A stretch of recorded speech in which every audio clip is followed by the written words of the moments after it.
కవిత ఆరోపణలపై స్పందించని హరీష్ రావు సమయం వచ్చినప్పుడు చెప్తాను అంటూ వెల్లడి.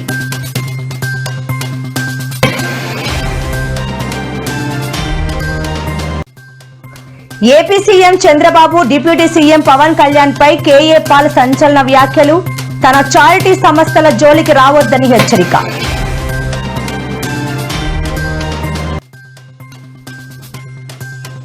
జగన్ అసెంబ్లీ సమావేశాలకు రాకపోతే త్వరలో పులివెందులకు బై ఎలక్షన్ స్పష్టం చేసిన రఘురాం కృష్ణంరాజు.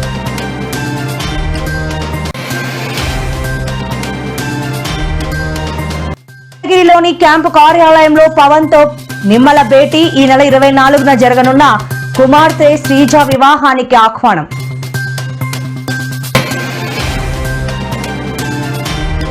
వినాయకుడి మండపం వద్ద రగడ.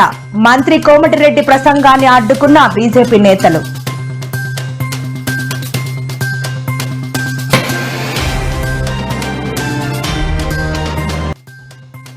వైఎస్ జగన్ తీసుకొచ్చిన ప్రభుత్వ మెడికల్ కాలేజీలను ప్రైవేట్ పరం చేసే ప్రయత్నం మండిపడ్డ వైసీపీ నాయకులు.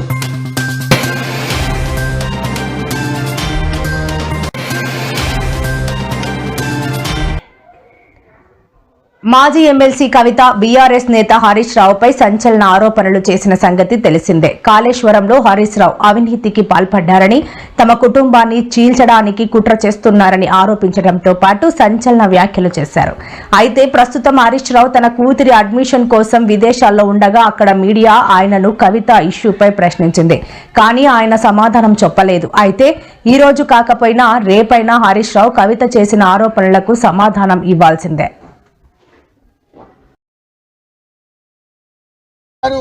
ఇందాక లాస్ట్ లో మాట్లాడుతూ అంటున్నాడు 10 సంవత్సరాల బీఆర్ఎస్ హయాంలో ఒక్క ఎకరానికి నీళ్లు ఇయ్యలేదట. నేనేం ఛాలెంజింగ్ బట్టి విక్రమార్క గారు, మీరు ఒకవేళ మా ఛాలెంజ్ ని స్వీకరిస్తే నేను శాసన సభ్యత్వానికి రాజీనామా చేసి మళ్ళీ పోటీ కూడా చేయను. మీరు ఉప ముఖ్యమంత్రి పదవికి రాజీనామా చేస్తారా అని నేను ఛాలెంజ్ విసిస్తా ఉన్నా. బీఆర్ఎస్ హయాంలో 17 లక్షల ఎకరాలకు మేము నీళ్లు ఇచ్చాము. మీరు ఒక్క ఎకరానికి ఇవ్వలేదని మాట్లాడతారా? దమ్ముంటే అసెంబ్లీలో ఎవరు అబద్దాలు మాట్లాడుతున్నారు? మళ్ళీ అంటాడు మొత్తం బీఆర్ఎస్ తప్పుడు మాట్లాడింది. తప్పుడు మాట్లాడడం మీరు. ఒక్క ఎకరానికి నీళ్లు ఇవ్వలేదని అబద్దం ఆడింది మీరు. ఇవాళ 17 లక్షల ఎకరాల కొత్త ఆయకట్టుకి ఇచ్చాం. 20 లక్షల ఎకరాలు స్టెబిలైజేషన్ చేశాం. 37 లక్షల. ఈరోజు బీఆర్ఎస్ పార్టీ కేసీఆర్ గారి నాయకత్వంలో ఎన్నో అద్భుతాలు సాధించింది. ఒకప్పుడు భారతదేశంలో ఏముండేదంటే బెంగాల్ ఆచరిస్తుంది, దేశం అనుసరిస్తుంది అనేవారు. కానీ కేసీఆర్ గారి చరిత్రను తిరగరాసిండ్రు. తెలంగాణ ఆచరిస్తుంది, భారతదేశం అనుసరిస్తుంది చేసి చూపించారు కేసీఆర్. ఇదేదో పొలిటికల్ స్పీచ్ కాదు. మీరు లాస్ట్ 10 years లో చూస్తే, మీరు గూగుల్లో సెర్చ్ చేస్తే పర్ క్యాపిటల్ ఇన్కమ్ లో మన తెలంగాణ రాష్ట్రం దేశంలో అగ్రగామిలో ఉంటుంది. పర్ క్యాపిటల్ పవర్ కన్సంప్షన్ లో ఇండియాలో మనం టాప్ 2-3 లో ఉంటాం. మన జిఎస్డిపి గ్రోత్ రేట్ లో ఇండియాలో ఏ స్టేట్ కూడా మన దరిదాపుల్లో కూడా జిఎస్డిపి గ్రోత్ రేట్ లో ఉండదు. ఎవ్రీ హౌస్ హోల్డ్, ప్రతి ఇంటికి స్వచ్ఛమైన త్రాగునీరు అందించింది కేసీఆర్ గారు. యాక్చువల్ గా మన ఎలక్షన్ మేనిఫెస్టోలో పెట్టలేదు, కానీ కేసీఆర్ గారు తనకు తానే డెడ్ లైన్ పెట్టుకున్నారు. ఒక రోజు అసెంబ్లీలో మాట్లాడుతూ వచ్చే 3 ఏళ్లలో ప్రతి ఇంటికి త్రాగునీరు ఇవ్వకపోతే మళ్ళీ ఎన్నికల్లో పోటీ చెయ్యము అని చెప్పాడు KCR. Every consumer 24/7 quality power ఒక్క సంవత్సరంలో ఇచ్చి చూపించాడు కేసీఆర్. 60 ఏళ్లలో దాని పని ఒక్క సంవత్సరంలో చేసి చూపించింది బీఆర్ఎస్ ప్రభుత్వం. వాస్తవం పోచారం శ్రీనివాస్ రెడ్డి గారు నిజానికి వారికి లభించిన ప్రాధాన్యత మన పార్టీలో బహుశా ఒకరో ఇద్దరు వేళ్ల మీద లెక్క పెట్టదగ్గ సంఖ్యలో మన నాయకులకు దక్కింది. 5 ఏళ్ళు మంత్రిగా, మరొక 5 ఏళ్ళు స్పీకర్ గా, రాష్ట్ర ప్రభుత్వం మన పార్టీ ఉన్నంత కాలం అత్యున్నత స్థాయిలో 10 ఏళ్ల పాటు అన్ని పదవులు కూడా వారు అనుభవించారు. పార్టీ ఓడిపోయిన తర్వాత కూడా పార్లమెంట్ ఎన్నికల ముందు ఆయనకే పెద్దపీట వేసి ఆయననే మరి ఒక 5-6 ముఖ్య సీనియర్ నాయకులతో, ఆయన్ని కడేష్ గారిని, కేశవరావు గారిని, హరీష్ రావు గారిని, నిరంజన్ రెడ్డి గారిని, ఇట్లా సీనియర్లతో ఒక కమిటీలా చేసి పెద్ద కేసీఆర్ గారు అలాంటి సమీక్షా సమావేశాలు పార్లమెంట్ లో వారీగా నిర్వహించమంటే నిర్వహించాం. అప్పుడు కూడా అందరికంటే ఎక్కువ గట్టిగా మాట్లాడి పోచారు కాదు, ఏం కాదు, ఇట్లాంటివి చాలా చూసినాం, తప్పకుండా మళ్ళీ తిరిగి మనం ఒక గోడకి బంతి కొడితే ఎంతైతే AP CM Chandrababu deputy CM Pawan Kalyan పై ప్రజాశాంతి పార్టీ అధ్యక్షుడు కేఏ పాల్ తీవ్రస్థాయిలో విరుచుకుపడ్డారు. తన జోలికి వస్తే సహించేది లేదని, వారం రోజుల్లో తన సత్తా ఏంటో చూపిస్తానని ఆయన ప్రభుత్వాన్ని హెచ్చరించారు. విజయవాడలో నిర్వహించిన మీడియా సమావేశంలో మాట్లాడుతూ ఆయన ఈ సంచలన వ్యాఖ్యలు చేశారు. ఆయన 120 ఏళ్లు బతుకుతున్నానంటున్నారు, కానీ నేను తలుచుకుంటే 125 రోజుల్లోనే పైకి పోతారు. నా ప్రేయర్ బుక్ లో అందరి పేర్లు రాసుకున్నాను అంటూ తీవ్ర వ్యాఖ్యలు చేశారు. తన చారిటీ సంస్థల జోలికి రావద్దని హెచ్చరించారు.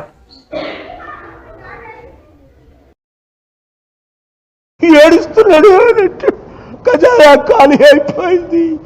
అప్పుడు నీకు తెలీదా? 10 లక్షల కోట్ల అప్పున్నది 13 లక్షల కోట్లు అని అబద్ధం ఆడేవే చంద్రబాబు నాయుడు.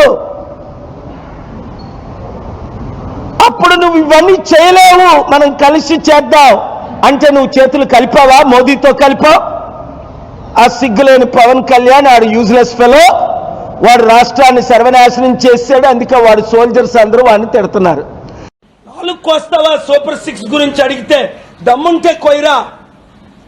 నాతో పెట్టుకున్నాడు ఎవడు మిగల్లా. 7 పోయారు. మీరు ఆలోచించక ముందే నన్ను చంపాలని అందరూ పోయారు. అమెరికన్స్ పోయారు, ఇండియన్స్ పోయారు. ఏడుస్తున్నాడు ఖజానా ఖాళీ అయిపోయింది. అప్పుడు నీకు తెలీదా? 10 లక్షల కోట్ల అప్పున్నది 13 లక్షల కోట్లు అని అబద్ధం ఆడేవే Chandrababu Naidu. Railway station, bus station, shopping malls, పర్యాటక ప్రదేశాలు, పండుగల సమయాల్లో మహిళలు కనిపిస్తే చాలు ఈవి టీజింగ్ చేస్తూ ఆకతాయిలు రెచ్చిపోతున్నారు. ఈ క్రమంలోనే తాజాగా యువతితో ఓ వ్యక్తి చేసిన పనికి నేటిజన్లు అతనిపై మండిపడ్డారు. తన పక్క సీట్లో కూర్చుని ఉన్న యువతి ఎదపై వ్యక్తి అసభ్య తీరుగా అక్కడే చూస్తూ ఉండిపోతాడు. ఇది గమనించిన యువతి వీడియో తీసి సోషల్ మీడియాలో పోస్ట్ చేయడంతో వైరల్గా అయింది.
విజయవాడ పోలీసులు వైరల్ అయిపోయారు.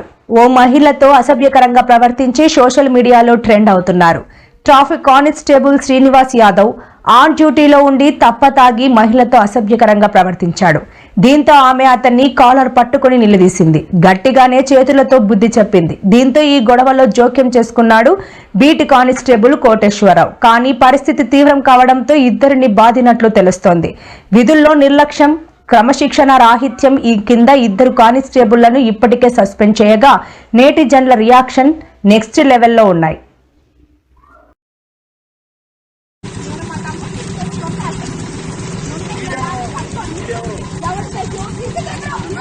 వీడియో తీయే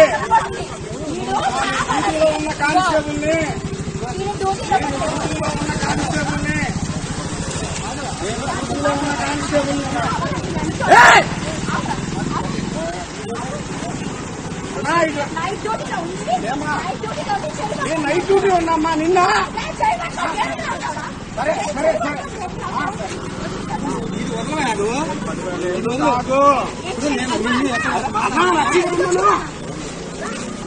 అన్నా పట్టుకో.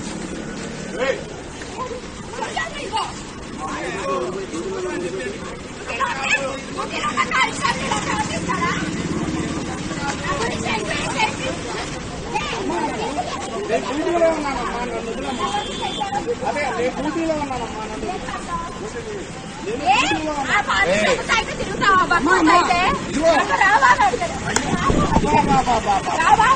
అమ్మా. అక్కడ 100 మంది ఉన్నారు, 100 మంది ఉన్నారు, సాక్షి 100 మంది ఉన్నారు.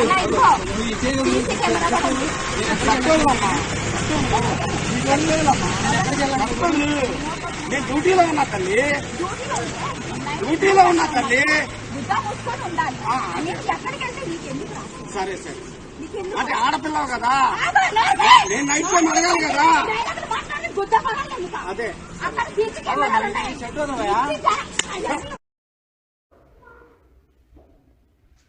ప్రధాని నరేంద్ర మోదీతో ఏపీ మంత్రి నారా లోకేష్ భేటీ అయ్యారు. కేంద్ర సాయం, పెండింగ్ ప్రాజెక్టులు, కేంద్ర పథకాల అమలు, తాజా రాజకీయ పరిస్థితులపై ప్రధానితో ఆయన చర్చించారు. సుమారు 45 నిమిషాల పాటు ఈ భేటీ సాగింది.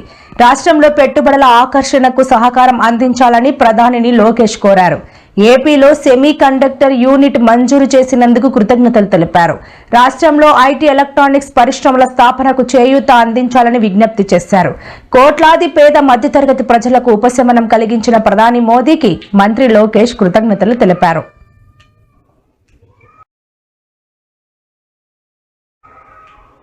త్వరలోనే పులివెందలకు బై ఎలక్షన్ అంటూ సంచలన వ్యాఖ్యలు చేశారు రఘురాం కృష్ణంరాజు. జగన్ ఎమ్మెల్యే సభ్యత్వంపై డిప్యూటీ స్పీకర్ రఘురాం కృష్ణంరాజు సంచలన వ్యాఖ్యలు చేశారు. పులివెందులకు బై ఎలక్షన్ వచ్చే అవకాశం ఉందని బాంబ్ పేల్చారు. అసెంబ్లీ సమావేశాలను బహిష్కరిస్తే ఎమ్మెల్యే పదవికి అర్హత లేనట్లే భావించాలని తెలిపారు. రఘురాం కృష్ణంరాజు మాజీ సీఎం జగన్ అసెంబ్లీ సమావేశాలకు రావాలని కోరుకుంటున్నా అని తెలిపారు. రఘురాం కృష్ణంరాజు చేసిన ఈ వ్యాఖ్యలపై వైసీపీ పార్టీ నేతలు ఆగ్రహం వ్యక్తం చేస్తున్నారు. జగన్మోహన్ రెడ్డిని టచ్ చేసే దమ్ము ఎవరికీ లేదని కౌంటర్ ఇస్తున్నారు.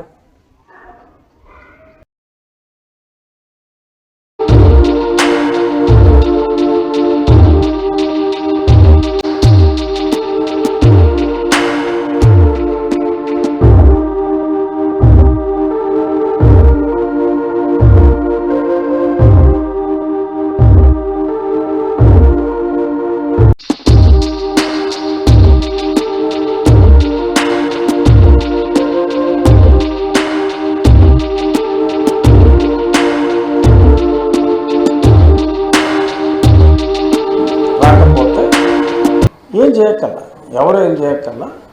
ద లాసెస్ ఈజ్ ఆటోమేటిక్గా ఆయన నేను కోర్టులో కేసు వేసాను, నాకు ఈ పోస్ట్ కావాలని చెప్పి కేసు వేసాను అంచేత అది కుదరదు అంటానికి లేదు.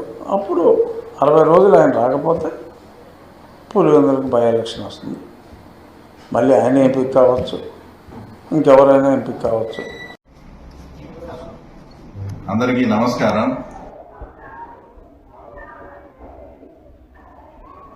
వినాయకుడి నిమజ్జనానికి వెళ్లి నదిలో కొట్టుకుపోయిన వ్యక్తికి సంబంధించిన షాకింగ్ వీడియో వైరల్ గా మారింది.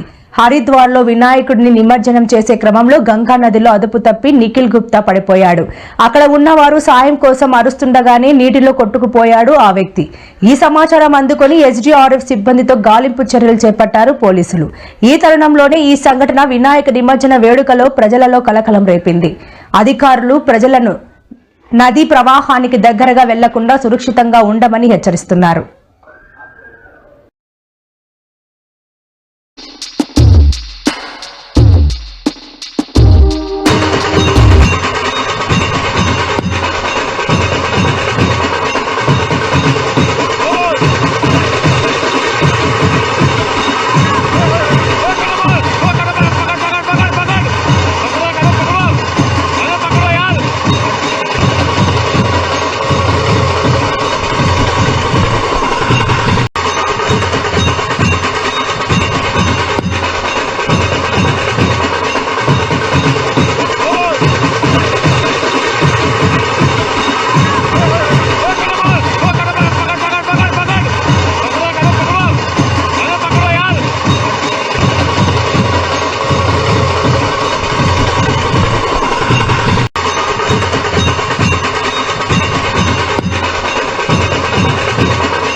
ఆంధ్రప్రదేశ్ రాష్ట్ర జలవనరుల శాఖ మంత్రి నిమ్మల రామానాయుడు ఉప ముఖ్యమంత్రి పవన్ కళ్యాణ్ ను మర్యాదపూర్వకంగా కలిశారు.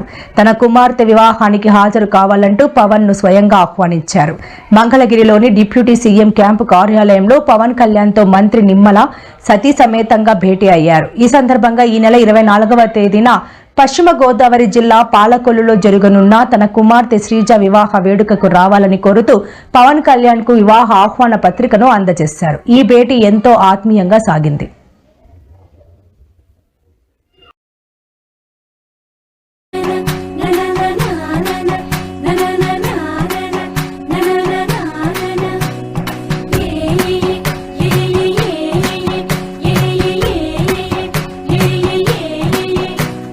మేఘాల్లో సన్నాయి రాగం మోగింది, మేళా సిరికి శ్రీహరికి కళ్యాణం కానుంది.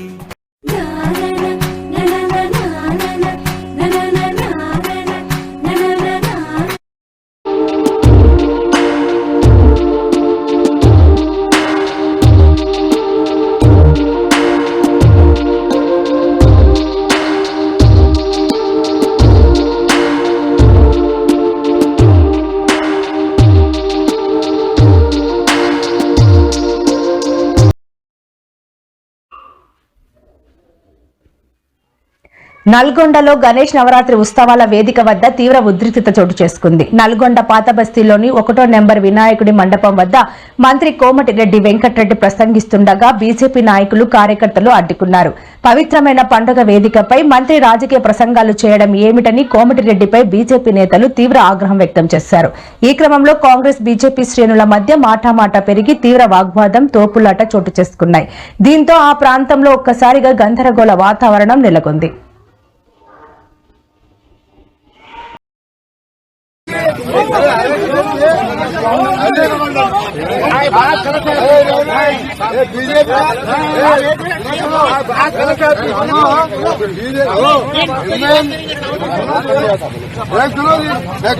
किससे डर रहा है तो सुनो बीजेपी का जनता है एमआईएम बोल रहा है बाहर आप बोल रहा है आप गलत बोल रहे हैं अरे किससे डर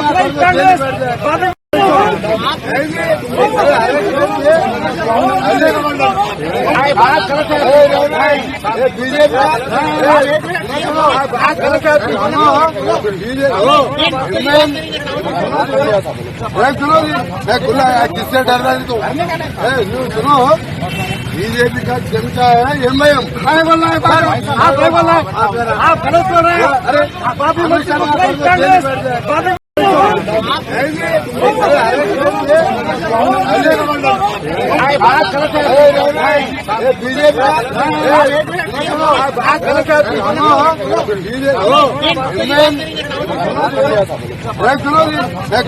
किससे डर रहा है तो सुनो बीजेपी का जनता है एमआईएम बोल रहा है बाहर आप बोल रहा है आप गलत बोल रहे हैं अरे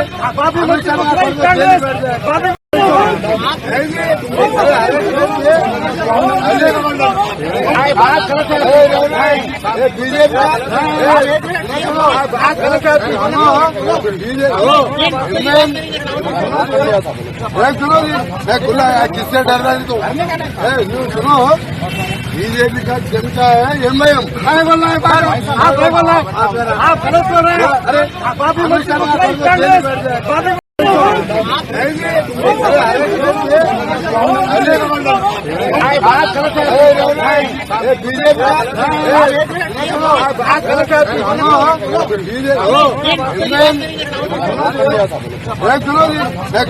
किससे डर रहा है तो सुनो बीजेपी का जनता है एमआईएम बोल रहा है बाहर आप बोल रहा है आप गलत बोल रहे हैं अरे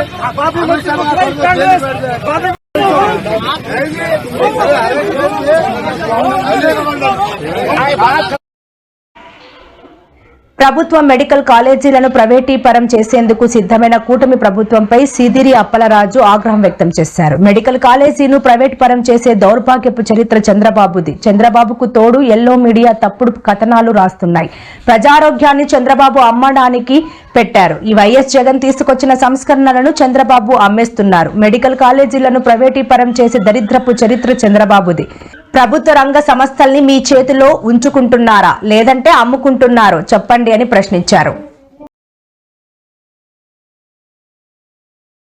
సాధించుకోవాలనేది చంద్రబాబు నాయుడు గారి మనస్తత్వం. జగన్మోహన్ రెడ్డి గారు విద్యని, వైద్యాన్ని ప్రైవేట్ రంగంలో కాకుండా ప్రభుత్వ రంగంలో నడిపి పేద ప్రజానీకానికి ఉపయోగపడే విధంగా చేయాలని తాపత్రయపడినటువంటి వ్యక్తి మాజీ ముఖ్యమంత్రి జగన్మోహన్ రెడ్డి గారు. టోటల్ గా చంద్రబాబు నాయుడు గారు అమ్మేసుకునే కార్యక్రమం చేస్తున్నారు, సొమ్ము చేసుకునే కార్యక్రమం చేస్తున్నారు. ఇది దుర్మార్గమైనది, ఇది ప్రజలు సహించలేనటువంటి అంశం. దీనివల్ల మొత్తంగా middle class and lower middle class plus poor people చాలా ఇబ్బంది పడతారు. వైద్యం అనేది ఎంత ప్రాముఖ్యత సంతరించుకుందో నేను మీకు ప్రత్యేకంగా చెప్పవలసిన అవసరం లేదు.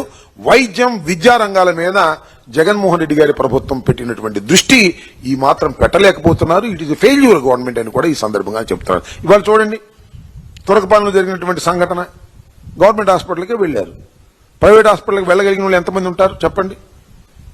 రాధాకృష్ణ గారి పేపర్లో ఇవాళ చాలా ఫ్రంట్ పేజీలో ఒక కాలం ఇచ్చి అంబటి అన్నాడు. అంబటి ఏమిటిది అని నా మీద చాలా ఎలిగేషన్స్ పెట్టారు. ఆ ఎలిగేషన్స్ ఏంటి? జగనన్న కాలనీస్ లో ప్రభుత్వానికి భూమి ఇచ్చేటప్పుడు నీలాంటి రైతు దగ్గర నుంచి 10 లక్షలు కొనుక్కుని ప్రభుత్వానికి 30 లక్షలకు అమ్మి 20 లక్షలు కొట్టేశానంట మొత్తం కాలనీల్లో. అది ఒక ఆరోపణ. అదేవిధంగా పోలీసులు ట్రాన్స్ఫర్ చేసేటప్పుడు లంచాలు తీసుకున్నానంట, ఇది ఒక ఆరోపణ. అక్కడ మాకు చిన్న చిన్న క్వారీలు ఉన్నాయి, ఏదో సున్నపురాయి, దాని దగ్గర 10 కోట్లు సంపాదించానంట, లెక్కేసుకుంటూ వచ్చారు. ఆంధ్రజ్యోతి రాధాకృష్ణ ఏమో వేశాడు ఇత్తనం. ఈ ఇత్తనం కూడా ఎక్కడి నుంచి వచ్చింది తెలుసా? మన లోకేష్ గారి దగ్గర నుంచి వచ్చింది. లోకేష్ గారు, చంద్రబాబు నాయుడు గారు కలిసి ఇత్తనం తయారు చేశారు. ఆ ఇత్తనాన్ని రాధాకృష్ణ గారు ఆయన పేపర్లు వేశాడు, దానికి నీళ్లు పోస్తున్నాడు. ఎవరు? TV5 బిఆర్ నాయుడు ఇవాళ నీళ్లు పోశాడు. రేపు ఎరువేస్తాడు. ఎవరు? కిరణ్ గారు. ఈనాడు ఆయన ఎరువేస్తాడు. ఎరువేసేది కచ్చి పువ్వు కాసిందంటారు. ఆ పువ్వును తీసుకెళ్లి ఎక్కడో చూపించే ప్రయత్నం. ఇలాంటి పిచ్చి వేషాలకు భయపడటానికి మేము సిద్ధంగా లేవని కూడా మనవి చేస్తున్నా. చూడు ఎంత పండగ చేసుకున్నారు, నీకు చూపిస్తా. అయ్యి తీసుకొచ్చా. TV5 ఆంధ్రజ్యోతి పేపర్లోనేమో పొద్దున్న వేస్తాడు, TV5లో 1 కాదు 2 కాదు అంబటి అవినీతి చిట్టా సంబరం చేసుకుంటున్నాడు. ఇదొకటి. ఇవాళే ఇవన్నీ కూడా ఆంధ్రజ్యోతిలో ఏం కానీ ఇదొకటి. బాబోయ్ ఇన్ని స్కాముల బయటపడ్డ అంబటి అరాచకం. బాబోయ్ ఇన్ని స్కాముల అంబటి రాంబాబు బండారం బయటపడిపోయింది. తేల్చేశాడు బిఆర్ నాయుడు. ఇక నేను దొంగ తేల్చేశాడు. ఇంకోటి కామెడీ, భలే కామెడీగా, అబ్బా అంబటి దొరికేశాడు, అబ్బా అంబటి దొరికేశాడు, పట్టేసుకున్నారు నన్ను. ఇది చూడండి, జగనన్న కాలనీలో ఆంబోతుల మేత. ఆంబోతులు అంటే ఎవరో ఆంబోతులు? అసలు బిఆర్ నాయుడు కన్నా పెద్ద ఆంబోతు ఎవరు ఉన్నారా? అసలు చంద్రబాబు నాయుడు కన్నా పెద్ద ఆంబోతు ఎవరు ఉన్నారా? ఎక్కడ పడితే అక్కడ మేసే బ్యాచ్ కదా ఇది. అసలు మిమ్మల్ని ఆంబోతులు అంటే చాలా పొరపాట్లే. ఆంబోతులకు ఆవుల్ని సప్లై చేసే బ్యాచ్ ఇది. ఎవరు? బిఆర్ నాయుడును చంద్రబాబు నాయుడును. మీరు నన్ను పట్టుకుంటారు, పట్టుకొని చూస్తాం. అంబటి ఆత్రం పెట్టారు ముహూర్తం. ముహూర్తం పెట్టారని నాకు ఏం మర్డర్ చేసేస్తారా, జైలు వేసేస్తారా? నా ఆత్రం అంట ముహూర్తం పెట్టి. ఇవన్నీ TV5. ఇవాళ TV5 వరకే చూసాం. రేపు మా కిరణ్ బాబాయ్ వస్తాడు, ఈనాడు రామోజీరావు గారు అబ్బాయి. అసలు మీకన్నా అవినీతి పరులు ఎవరున్నారయ్యా? రామోజీరావు కన్నా అవినీతి పరుడు, రాధాకృష్ణ కన్నా అవినీతి పరుడు, బిఆర్ నాయుడు కన్నా అవినీతి పరుడు, చంద్రబాబు కన్నా అవినీతి పరుడు, లోకేష్ కన్నా అవినీతి పరుడు ఎవడున్నాడు చెప్పండి? నన్ను అవినీతి పరులు అంటారా? నిరూపించండి చూస్తా. అది ఎంతవరకు నిజమో. విజిలెన్స్ ఎంక్వైరీ చేశారంట, నాకు తెలుసు. విజిలెన్స్ ఎంక్వైరీ చేస్తారు. 1000కి ముందే విజిలెన్స్ ఎంక్వైరీ రిపోర్ట్ రెడీ అయి ఉంటుంది, ఏం అనుమానం లేదు. 1000కి ముందే రిపోర్ట్ రెడీ చేసి ఉంటారు. ఇవన్నీ నిజమేను. అంబటి రాంబాబు గారు అన్యాయాలకు పాల్పడ్డాడు, అంబటి రాంబాబు గారు వసూలు చేసేశారు, అంబటి రాంబాబు గారు అంత అవినీతి పరులు లేడు. విజిలెన్స్ రిపోర్ట్ తయారైపోద్ది. ఆ విజిలెన్స్ రిపోర్ట్ చూసంగానే ఏం చేస్తారు? ఏసీబీకి వేసేస్తారు. ఇదేగా తంతు మోడ్ ఆఫ్